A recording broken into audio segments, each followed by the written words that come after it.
সবার দুয়ারেই এখন বসন্ত কড়া নাড়ছে, আমার এখানেও তার অন্যথা নয়। এটা ছিল শনিবারের ভিডিও।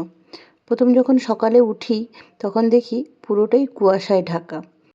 মেয়েকে স্কুলে তুলে আমি আবারও ব্যালকনিতে আসি। কিছুক্ষণ এই ব্যালকনিতে আমি সময় কাটাই। তখন অনেকটাই কুয়াশা কেটে গেছিলো আর অনেকটাই ফাঁকা হয়েছিল, তাই আমার গাছগুলোকে দেখতেও খুব সুন্দর লাগছিল। গাঁদা ফুল অনেকগুলোই হয়েছে। প্রচুর বানরের উৎপাত এখানে, তাই অনেক কষ্টে গাছগুলোকে বাঁচিয়ে রাখি। আজকে ছিল আমার লন্ড্রি আর ক্লিনিংয়ের ডে, তাই ব্যালকনিতে কিছুক্ষণ সময় কাটিয়ে চলে এসেছিলাম ঘরের কাজ করতে।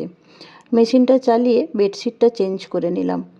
আমার ফরিদাবাদে থাকা দিদি, কাকিমা, মাসি সবার সাথেই তোমাদের আগে আলাপ করিয়েছি।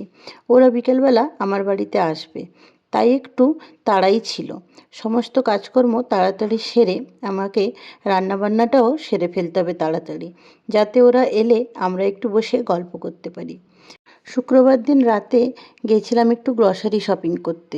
মাসের বাজারও টুকটাক কেনার ছিল, ঠাকুরের জন্য নকুলদানা, ধূপ এগুলোও নেওয়ার ছিল। আর সবাই আসবে তাই একটু এক্সট্রা কিছু জিনিসপত্রেরও দরকার ছিল। তো এগুলোও এখন গুছিয়ে চলে যাব অন্য কাজে। চলো আজ এটুকুই। Follow for more.